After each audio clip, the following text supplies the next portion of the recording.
बताइए महात्मा जी। शंकर जी ने कहा फिर आपके चारों पुत्रों का विवाह हो जाएगा, 4 बहू आ जाएंगी। आहा, बहुत सुंदर बात, फिर तो आनंद ही आनंद है। और आगे बताइए। शंकर जी ने कहा बता रहा हूं, विवाह तो हो गया, कथा के माध्यम से बता रहा हूं। जैसे आगे का प्रसंग कहने के भाव में आए कि राम जी ने शंकर जी की लंबी दाढ़ी थी, बड़ी लंबी दाढ़ी, पकड़ कर ऐसे हिलाया। शंकर जी ने राम जी को देखा। राम जी ने कहा आप कथा को यहीं पर विराम दे दीजिए महाराज। शंकर जी ने कहा क्यों विराम दे दिया, अभी तो बड़ी लंबी कथा आपकी है सरकार। राम जी ने कहा कथा तो बड़ी लंबी है, लेकिन वो कथा अभी मत सुनाइए। क्यों? क्योंकि अब विवाह आपने करवा दिया, अब विवाह के बाद मेरे वनवास की कथा है।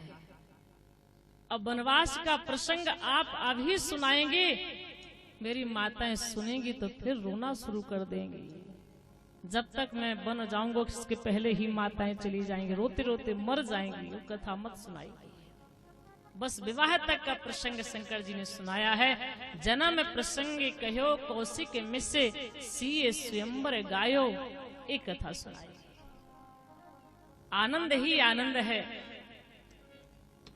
इतना प्रसंग सुनाने के बाद शंकर जी रुक गए। अब राम जी को ऐसे उठाया। माता कौशल्या जी ने कहा इतना ऊंचाई पर राम को क्यों उठा रहे हैं, एक छोटा सा बालक ना है। शंकर जी ने कहा अभी का जो मैंने भविष्य बताया है, ये हाथ की रेखाओं को देखकर बताया है। अब इनकी चरण की रेखा देख करके आगे का भविष्य बताऊंगा, इसलिए चरण की रेखा देख रहा हूं। भगवान के छोटे छोटे लाल लाल चरणों का दर्शन किया, बारी की रेखाओं का दर्शन किया। इसके बाद राम जी का छोटा सा चरण है, उसको पकड़ करके शंकर जी अपने माथे पर घिसने लगे। कौशल्या जी ने कहा बाबा जी ये क्या कर रहे हैं, मेरे बालक इतना कोमल चरण है, आपका माथा इतना कठोर है, इस कठोर माथा में मेरे पुत्र का चरण घिसेंगे तो उसके चरण में छाले पड़ जाएंगे।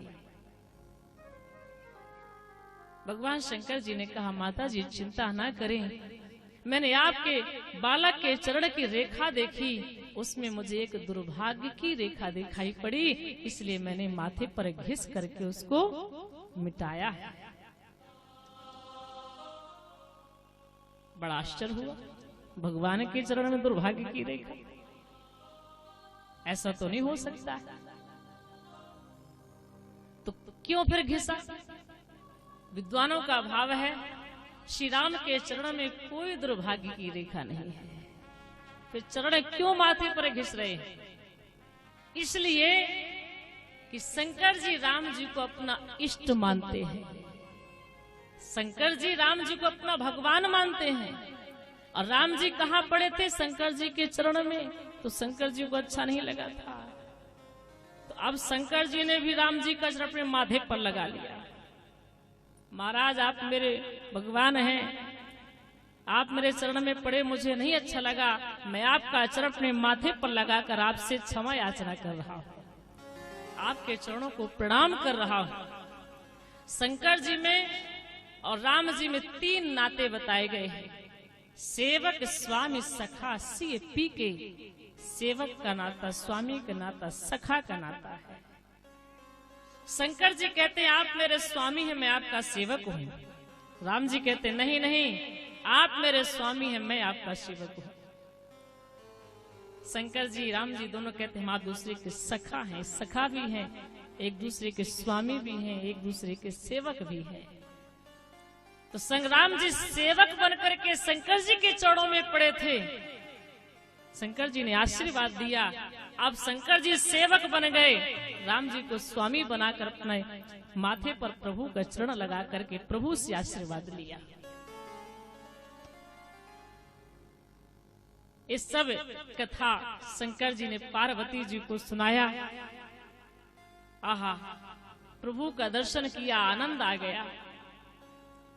देवी पार्वती जी ने जब सुना तो पार्वती जी नाराज। शंकर जी ने कहा क्यों नाराज हो गई आप, इतनी सुंदर तो मैंने आपको कथा सुनाई।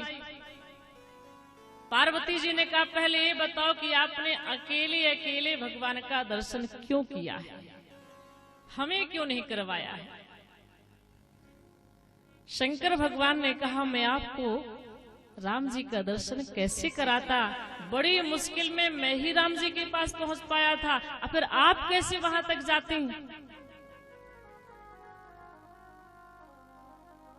पार्वती जी ने कहा मेरे लिए समस्या थी, आपके लिए कोई समस्या नहीं थी, मैं जाती तो आपको दर्शन न हो पाता।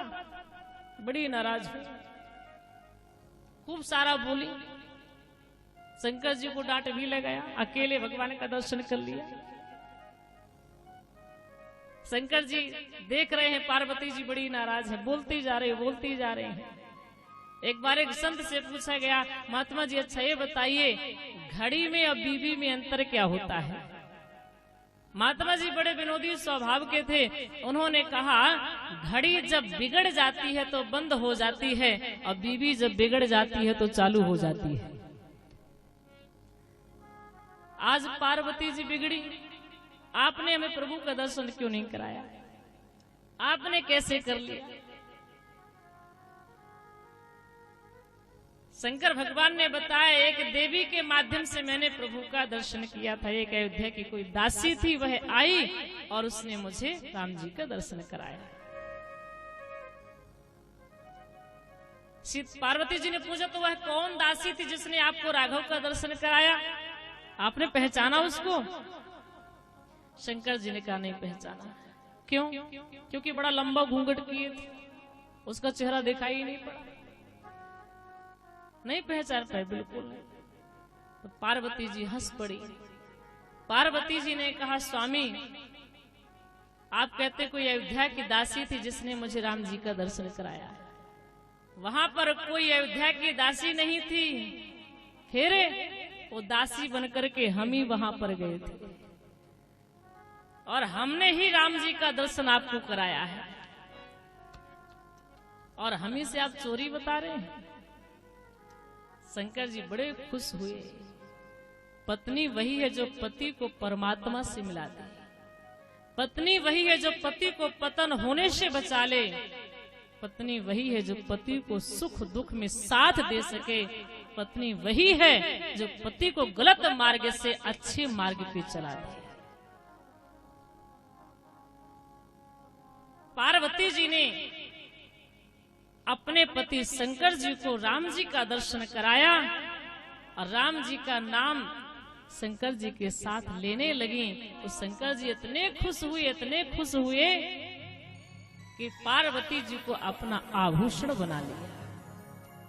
जबकि नारी का आभूषण, पत्नी का आभूषण पति है, पत्नी का आभूषण एक गहना नहीं है, सोना चांदी नहीं है, सबसे बड़ा आभूषण पति होता है। लेकिन यहाँ पति ने अपनी पत्नी को अपना आभूषण बना लिया। पार्वती जी के आभूषण शंकर जी हैं, लेकिन शंकर जी ने पार्वती जी को अपना आभूषण बनाकर अपने आधे शरीर में धारण कर लिया। अर्धनारीश्वर